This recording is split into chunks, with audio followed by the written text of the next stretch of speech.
Hai teman-teman Great Leaders, kali ini saya akan mengajak seorang teman. Beliau adalah seorang penyintas kanker. Nama saya Yuliawati dengan panggilan Lia. Saya ibu rumah tangga dengan 2 orang anak yang sudah beranjak dewasa. Pertama kali tahun 2002 itu jenisnya tumor jinak. Saya sudah mengalami 12 kali operasi. Setiap kali melakukan operasi dengan harapan semoga ini terakhir. Tapi Allah belum memberikan jawaban. Terakhir saya operasi tahun 2015. 13 tahun akhirnya saya menemukan kesembuhan. Di tahun 2004 saya mengalami sakit di bagian payudara. Nah, kebetulan kondisi saya saat itu sedang mengandung anak saya yang kedua, 6 bulan. Posisi saat itu tidak ada pilihan. Saya tetap dioperasi dengan perjanjian dokter tidak memberikan obat bius karena mengingat janin yang ada di dalam perut saya. Betapa sakitnya, betapa itu pengalaman yang tidak bisa saya lupakan. Pertama kali saya merasakan belekan yang dokter lakukan di tubuh saya dengan saya tidak diberi obat bius, mungkin hanya sedikit alkohol atau apa, tapi saya tetap merasakan sakit. Saat itu saya hanya mengucapkan Allahu Akbar, Allahu Akbar, ampuni saya Tuhan, ampuni. Itu aja, itu yang pertama kali yang tidak bisa saya lupakan. Di awal-awal mungkin manusiawi ya, kita kadang-kadang goyang, kita kadang-kadang punya perasaan pikiran yang ini ya, yang tidak, tapi rasanya kalau dengan cara itu sia-sia ya.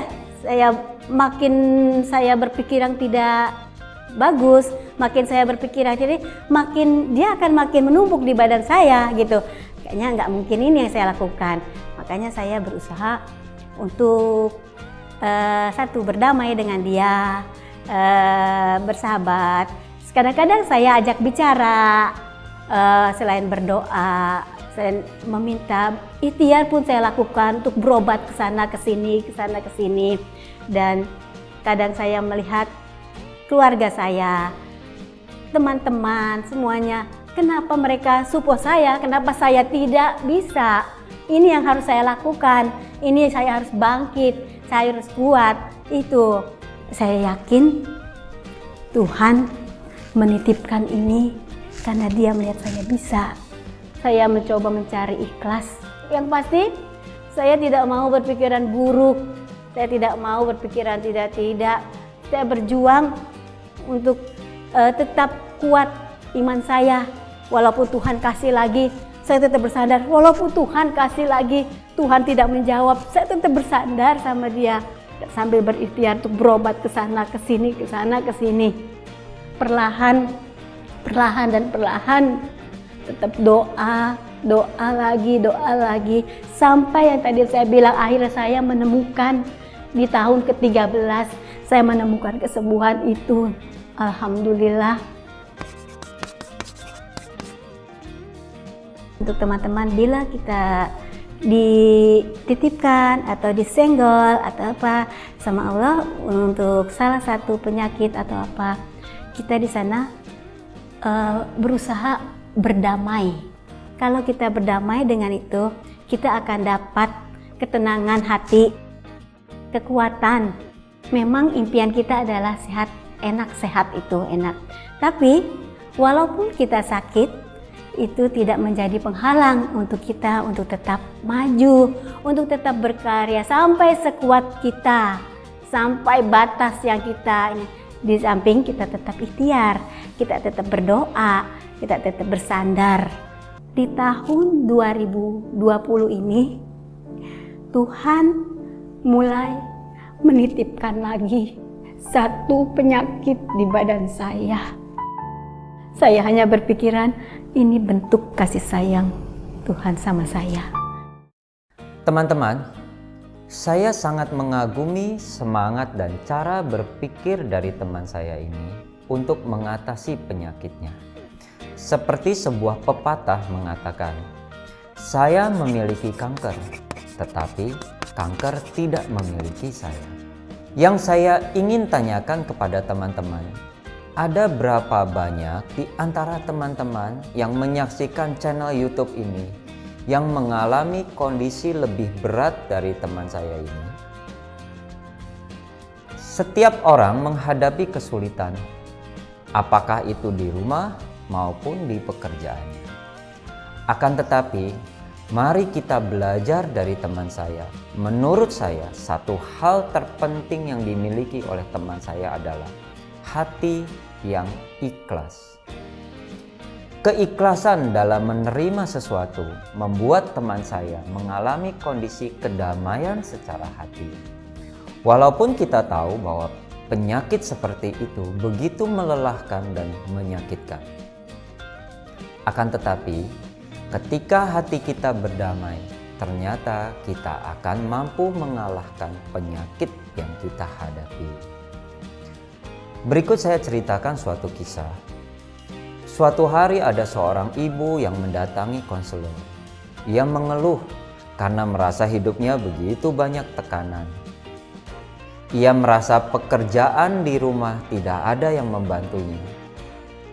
Kedua anaknya selalu bertengkar dan membuat ia hampir tidak ada waktu beristirahat. Sementara suaminya ketika pulang, ia hanya duduk memandang televisi dan tidak pernah mempedulikan kondisi rumahnya.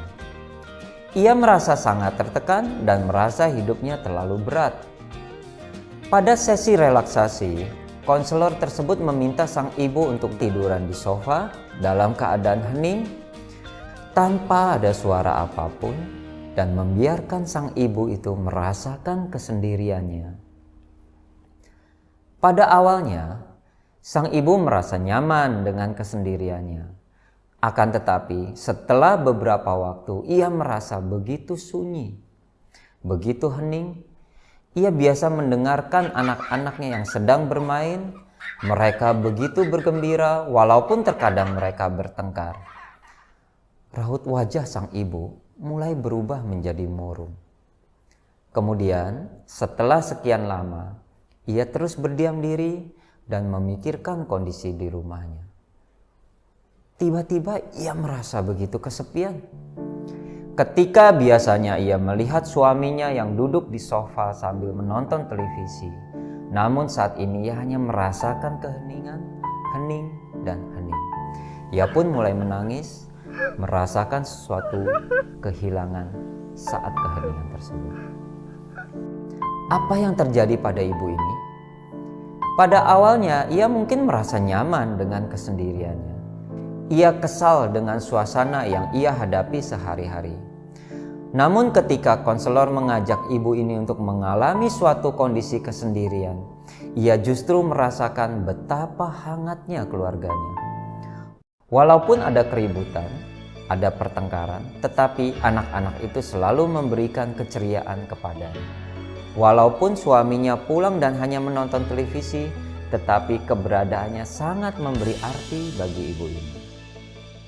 Tiba-tiba, ibu ini merasakan perasaan bersyukur dengan kondisi kesehariannya. Pada saat ia merasakan rasa syukur ini, maka ia justru menjadikan suasana kebisingan menjadi nada yang indah. Menjadikan suasana anak-anak yang berisik menjadi suasana kegembiraan. Menjadikan suasana suaminya yang dirasakan tidak membantu menjadi suasana kehangatan hati. Mengapa bisa berubah?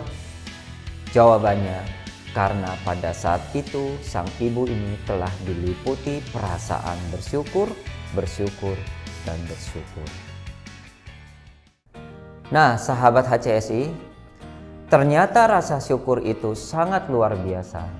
Rasa syukur itu berasal dari hati yang penuh ikhlas.